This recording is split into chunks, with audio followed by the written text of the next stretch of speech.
Fafa maksulin saja. Nah, gitu. Dan dia sudah takut sebenarnya.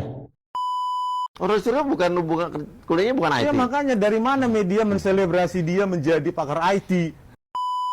Kita, Pak Said Didu, nggak pernah gentar. Cuman cara kita, kalau semuanya langsung kita serang, berat Pak. Satu demi satu dulu, diprotokolin dulu.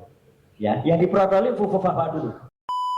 Tolonglah media, kalau mau mengambil alih beragamlah. Supaya tidak ada kesempatan bagi ahli tersebut untuk menipu kalian. Tidak rela seseorang yang punya latar belakang seburuk itu. Emang kamu bermoral? Kamu aja tidak bermoral.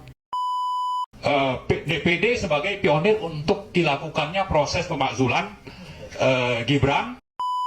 Untuk melakukan impeachment terhadap Wakil Presiden Mas Gibran, itu sesuatu hal yang tidak tepat. Akhirnya bisa terlaksana dan kita tidak dipermalukan secara internasional punya presiden yang abnormal. Sekiranya itu saja, makasih. Harus dibuktikan secara hukum siapa pemilik akun tersebut. Janganlah kemudian kita selalu menduga atau berasumsi. Halo teman-teman perspektifku, waduh gimana nih kabar kalian? Semoga baik-baik saja ya, dan semoga selalu diberikan kesehatan.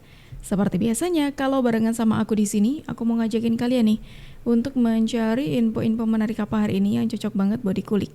Dan seperti biasanya juga, tidak usah terlalu banyak babi bu. Yuk, langsung aja kita tonton videonya. Fafa maksulin saja. Nah, gitu. Setuju untuk terus adili. Kalau ini adik Fafa, ayahnya Fafa, bapaknya Fafa itu dulu. Zulkan Fafa. Sebenarnya yang bersangkutan kroninya itu sebenarnya sudah ada ketakutan. Jadi kita nggak boleh mundur, kita harus maju. Antemin soal ijazahnya si Fafa ini. Ijazah bapaknya juga. Tapi kenapa? Dan dia sudah takut sebenarnya. Ya ampun, masih berjalan terus nih ya. Soal Fafa, Bung Roy masih terus-terusan menggembar-gemborkan soal Fafa ini. Dan kali ini Bung Roy mengatakan kalau Fafa ini lagi ketakutan. Sebenarnya sudah ada ini poin. Yang kedua soal Fafa ini, clear banget ini sebenarnya. Dan terakhir kan teman-teman juga sudah dengar kan, bahkan BSSN, Badan Cyber dan Sandi Negara, itu menurut konfirmasi bocor alias Tempo, itu sudah meyakinkan bahwa memang itu benar. Saya juga lagi janjian nih sama Pak Hinsa Siburian untuk ketemu. Tapi ya agak mundur-mundur beliau gitu. Tapi nggak apa-apa, saya hormati. Karena saya ingin ketemu dan kita bicarakan hal ini. Dan adiknya pun mengaku. Jadi sebenarnya kita, Pak Said Didu, nggak pernah gentar. Cuman cara kita, kalau semuanya langsung kita serang, berat Pak. Satu demi satu dulu, diprotokolin dulu. Ya, yang diprotokolin Fafa dulu. Ini harus. Karena ini adalah benar-benar tadi, kata Pak Taufik itu ya, kalau suami istri tadi ya. Nah, ini bahaya. Ini bahaya bagi Prabowo. Ya, itu harus kemudian dimaksulkan terlebih dahulu. Dan kalau semalam saya ketemu dengan Prof. MK, siapa ketua MK? Bukan. MKK. Pak Prof. Jimli. Nah, semalam saya ngobrol dengan Prof. Jimli. Profesor Fafa. Dalam sebuah resepsi. Beliau ngakui, Mas, saya awalnya nggak percaya. Tapi setelah Anda bilang, saya percaya. Itu kata-kata Prof. Jimli. Ya, sekarang baru ngakuin betul Prof. Jimli. Tapi saya bilang, gara-gara Bapak ini dia jadi wakil presiden terpilih. Senyum beliau. Ya, gitu. Tapi artinya saya hormati pengakuan Prof. Jimli. Ya, tapi artinya apa? Artinya ini memang ada poinnya. Bukan dia yang 10 tahun yang lalu itu yang kemudian dipermasalahkan. Enggak. Tapi kelakuan dia dan oknumnya dia yang mengubah data, menghapus data itu. Itulah kejahatan yang barusan dilakukan. Ini ceritanya memberitahu kalau strategi untuk menurunkan Mas Gibran gitu. Maksudnya memakzulkan Mas Gibran. Masih baru dilantik ya sebagai wakil presiden, terus mau memakzulkan. Kemarin waktu Pak Jokowi udah bertahun-tahun kayaknya. Terus habis itu katanya ingin memakzulkan tapi sampai purna tugas kok Pak Jokowi sampai selesai. Jangan-jangan ini kayak gitu lagi nih. Cuma omong-omong aja, mengadu domba kita gitu ya kan.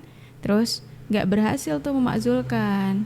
Iya nggak cukup bukti gitu loh. Emang memakzulkan presiden dan wakil presiden segampang itu? Roy Suryo beraninya diwawancara di TV tapi pas nggak ada saya. Emang Roy Suryo bilang apa tentang abang? Dia melacurkan, katanya saya melacurkan ilmu pengetahuan saya. Padahal dia sarjana S1 Komunikasi UGM. Tidak ada hubungannya dengan IT. S2-nya Magister Kesehatan UGM. Tidak ada hubungannya dengan IT. Roy Suryo kuliahnya bukan IT. Ya makanya dari mana media menselebrasi dia menjadi pakar IT? Tulisannya apa, bukunya apa, program komputernya apa. Roy Suryo bilang abang melacurkan diri gitu. Iya, melacurkan diri. Padahal saya S1-nya saja Teknik Elektro UGM. Gara-gara apa bang abang dibilang gitu? Ya dia komplot mungkin sama Muhammad. Karena saat itu dia datang. Komplot dalam arti mungkin mendukung atau apa ya. Iya, Kalau iya. secara teknikal mungkin tidak, ya kan? Iya, Tapi iya. mungkin mendukung moral. Karena saat itu dia hadir. Pada saat Muhammad 10 Agustus menyajikan penipuannya, Roy Suryo hadir. Ada di situ. Ada di persidangan, ada di YouTube. Terus dia komentar soal abang gitu. Yes. Ya kan? Iya. Mengatakan saya melacurkan, saya tidak terima kalau ahli melacurkan ilmu pengetahuan. Saya bingung. Yang bagian mananya tuh abang dibilang gitu? Ya nggak jelas, gitu loh. Karena apa? Setiap saya nonton dia di TV, tidak ada hal teknis yang saya dapatkan sebagai seorang ahli gitu loh. Ya, karena cuma search sedikit aja dapat informasi dia kan gitu. Iya, iya, iya. Apalagi yang terakhir ini tentang apa itu? JSON script. Cuma ngomong itu aja sudah ahli kan? Itu kan cuma search sedikit sudah. Makanya saya bilang Roy Suryo, tolonglah media kalau mau mengambil alih beragamlah. Supaya tidak ada kesempatan bagi ahli tersebut untuk menipu kalian. Kecuali kalian senang ditipu. Oh ternyata Roy Suryo itu tidak ada background IT-nya. Tapi kok selama ini kayaknya beliau ini dielu-elukan sebagai pakar bidang IT gitu. Wah, terus apa yang dikatakan selama ini gimana dong itu maksudnya? Tidak rela seseorang yang punya latar belakang seburuk itu, ya, Roy Suryo lagi. Kamu katakan tidak rela memiliki seorang pemimpin yang tidak bermoral. Emang kamu bermoral? Kamu aja tidak bermoral. Apalagi waktu kamu bikin stupa, meme gambar Pak Jokowi dan gambar-gambar yang kurang ajar itu gitu loh. Kamu bermoral sebagai seorang pemimpin. Ingat, kamu pemimpin loh. Pernah menjadi Menteri Pemuda dan Olahraga, ya, di stadion bangga nyanyi lagu Indonesia Raya. Padahal gak hafal lagu Indonesia Raya. Padahal gak tahu lagu Indonesia Raya gitu. Sok-sokan gayanya. Ayo. Aduh, kamu bermoral nggak? Aduh, kamu nggak bermoral gitu loh. Sekarang saya tanya, saat kalau kita bikin gambar yang sama terhadap Pak SBY, kamu marah nggak? Pasti kamu yang pertama kali yang paling berkuar-kuar setiap hari. Kenapa? Kamu kan suka cari muka. Istilah saya suka menjilat, istilah saya ya. Jangan nanti saya disomasi entah sama Roy Suryo. Tapi itu kenyataannya. Kamu bilang tidak bermoral, kamu sendiri tidak bermoral. Pantas gak kamu yang pernah menjabat sebagai seorang menteri menghina seorang presiden yang sedang menjabat dengan gambar-gambar yang kurang ajar itu? Pantas gak? Pantas gak kalian kayak si Refli Harun, Said Didu sebagainya pernah dikasih jabatan, ketika diberhentikan justru berbanding terbalik menghina dan terus mencerca Jokowi dengan gila-gilaan? Pantas gak? Pantas orang kayak kalian itu dibiarkan?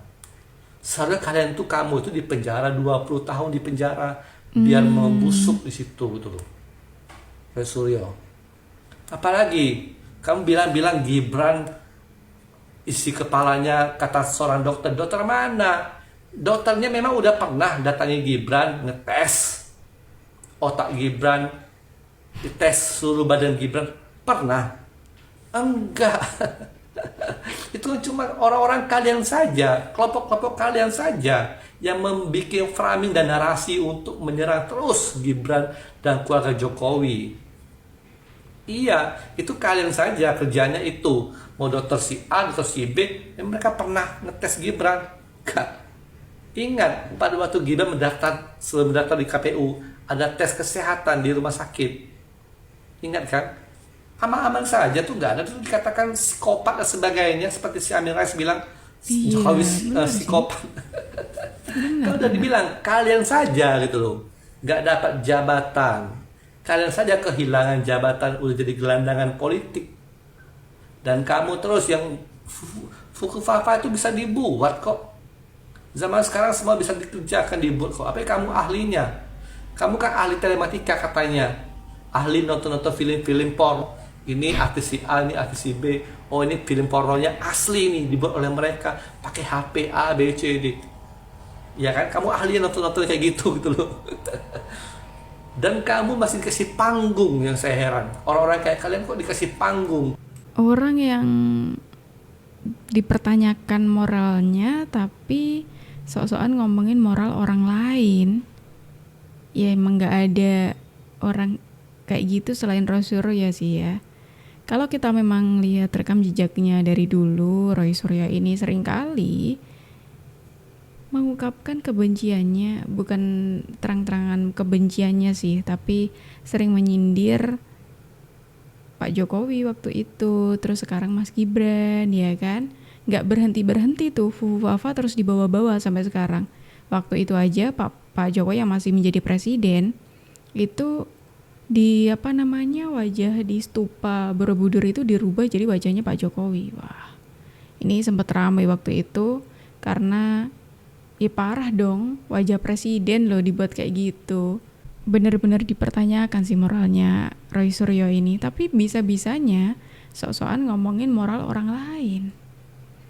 Kalau menurut kalian gimana coba? Sebetulnya kami berharap DPD bisa menjadi pionir sekaligus penyambung aspirasi rakyat di seluruh Indonesia. Karena kita paham bahwa jumlah pemilih anggota DPD itu lebih banyak dari jumlah pemilih anggota DPR. Jadi sangat mewakili, sangat representatif. Karena itu usul tadi, yaitu usul DPD sebagai pionir untuk dilakukannya proses pemakzulan Gibran sesuai dengan pasal 7A dan prosesnya mungkin nanti 7B yang kita sama-sama paham, dan delik untuk itu saya kira secara legal konstitusional itu lengkap. Kemudian dari sisi undang-undang tentang KKN itu tadi yang disebut Pak Rizal, atau juga dari sisi yang lebih awal yaitu persyaratan. Jadi sudah sangat lebih dari cukup lah kalau kita bicara delik untuk pemakzulan itu. Nah, mungkin sedikit tambahan bahwa saya kira Cina memang sangat berperan, tapi politik sandra yang dilakukan oleh Joko Widodo sehingga agenda ini bisa berjalan lancar itu adalah bagaimana partai-partai itu disandra kasus-kasusnya sehingga agenda itu bisa jalan. Nah, saat ini saya kira kita mengingatkan partai-partai itu, terutama Golkar ya, yang ketuanya itu cium tangan Gibran. Ini orang abnormal dicium tangan oleh siapa? Bahlil begitu. Ini sangat tidak normal nih juga. Justru karena itu salah satu yang kita tuntut adalah Golkar. Kemudian ada lagi PAN. Ya, ini partai-partai yang tersandra. Mungkin ada Demokrat, ada Nasdem, dan mungkin terakhir itu PKS. Yang tadinya itu sangat mengecam, tapi belakangan itu cium tangan ini. Ada sekjennya. Saya kira bermasalah ini, PKS ini ya. Nah, tapi saya kira seperti Pak Musni sebutkan, ada kesempatan untuk bertobat. Ya, karena itu kita berharap partai-partai ini bertobat, dan nanti setelah mendapat usul dari DPD, mereka juga mengambil inisiatif sesuai dengan pasal 7B agar proses pemakzulan itu akhirnya bisa terlaksana dan kita tidak dipermalukan secara internasional punya presiden yang abnormal. Sekian itu saja. Makasih. Assalamualaikum warahmatullahi wabarakatuh. Kalau tadi soal Fufafa itu disampaikan oleh Bung Roy, terus sekarang ya ini ya masih sama sih, masih satu barisan orang-orang ini tuh ya, maju ke DPD terus mengatakan supaya tidak malu di internasional punya presiden abnormal, punya wakil presiden, mohon maaf, punya wakil presiden abnormal.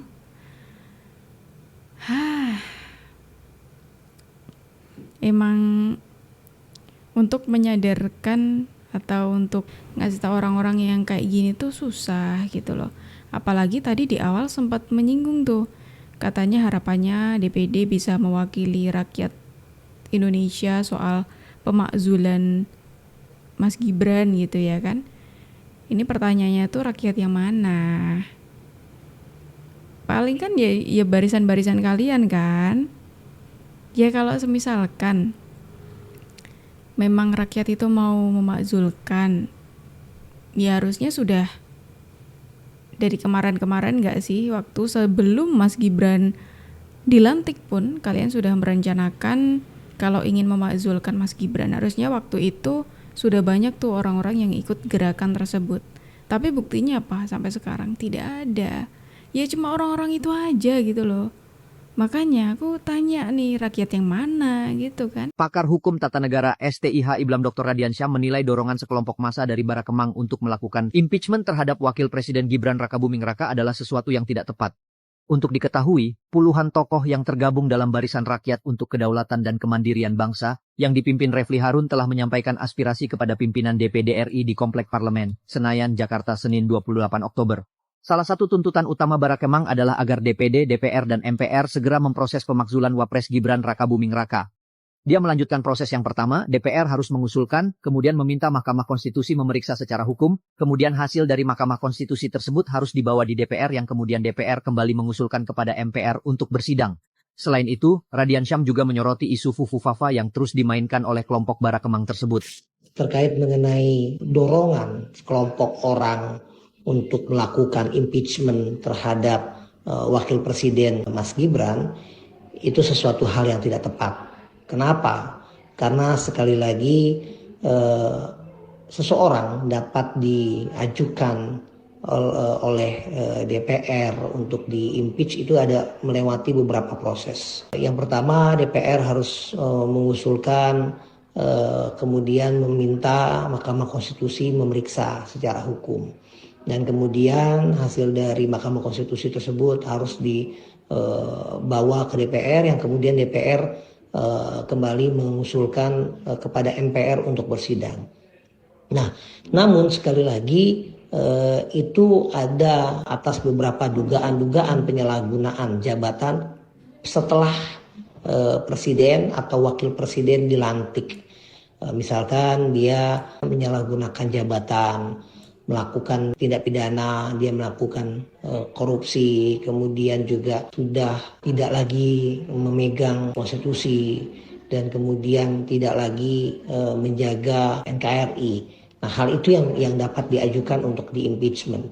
Sedangkan yang dilakukan sebelum dia dilantik, menurut saya itu tidak dapat dilakukan atau dapat dilakukan untuk impeachment. Terkait mengenai Fufufafa itu kan harus dibuktikan secara hukum siapa pemilik akun tersebut. Janganlah kemudian kita selalu menduga atau berasumsi bahwa pemilik akun tersebut adalah milik si X gitu kan. Tuh, sudah dengar kalau ini pakar beneran nih ya. Sudah mendengarkan bukan? Kalau misalkan memang tuntutan untuk pemakzulan itu sikap dari sebelum dilantik itu tidak bisa menjadi alasan atau penyebab dimakzulkannya seorang presiden ataupun wakil presiden. Itu harus dilihat selama beliau ini, orang-orang ini menjabat gitu. Dan mengenai Fufufafa ini, kalau misalkan itu memang kan terus dinarasikan ya kan, itu harus dibuktikan secara hukum. Benarkah itu sesuai yang mereka sering sebut kalau itu si X atau si Y atau si B gitu mungkin. Tuntutan politik Gibran jadi bukti politik Indonesia belum dewasa. Bukannya ini masalah moral dan keadilan hukum. Guys, kalian masih inget banget kan gimana kasus-kasus dari keluarga Jokowi beberapa waktu terakhir? Sampai banyak banget yang nuntut Gibran turun dari posisinya sebagai wakil presiden. Nah, kalau bagi Heri Hardiawanto dari Human Studies Institute, kalau minta Gibran dimakzulkan itu berarti rakyat belum dewasa guys. Tapi bukannya ini masalah sama moral dan hukum ya guys. Bagi Heri, ini justru hanya bikin keruh politik Indonesia. Dan kalau emang mau turunin Gibran harus lewat evaluasi kinerja dan komitmen guys. Kalian setuju apa enggak nih guys sama pernyataan kalau pemakzulan Gibran itu pilihan gak bijak? Menarik nih. Orang yang tidak setuju ataupun orang yang pengen banget untuk nurunin Mas Gibran alias memakzulkan Mas Gibran, ini menjadi bukti kalau politik di Indonesia itu belum dewasa. Karena ya melihat itu tadi, apa yang kalau kita mendengarkan tuntutannya untuk pemakzulan kan ya sudah kita dengarkan tadi, yaitu hal-hal yang isu-isu asumsi yang terjadi sebelum pelantikan. Dan soal Fufafa juga masih dibawa-bawa sampai sekarang, itu menjadi bukti kalau politik di Indonesia tuh ternyata memang belum dewasa gitu loh. Gimana kalau menurut pendapat dari teman-teman semuanya? Coba dong tulis di kolom komentar. Dan teman-teman semuanya, terima kasih banyak karena kalian sudah menemani aku dari awal sampai akhir. Sayangnya kita harus akhiri dulu nih video kita hari ini sampai di sini. Tapi tenang aja, besok insya Allah kita akan ketemu lagi ya. Jadi jangan lupa untuk klik tombol subscribe-nya supaya kalian tidak ketinggalan info terbaru dari kita. Aku Jub pamit undur diri dulu, sampai jumpa dan terima kasih.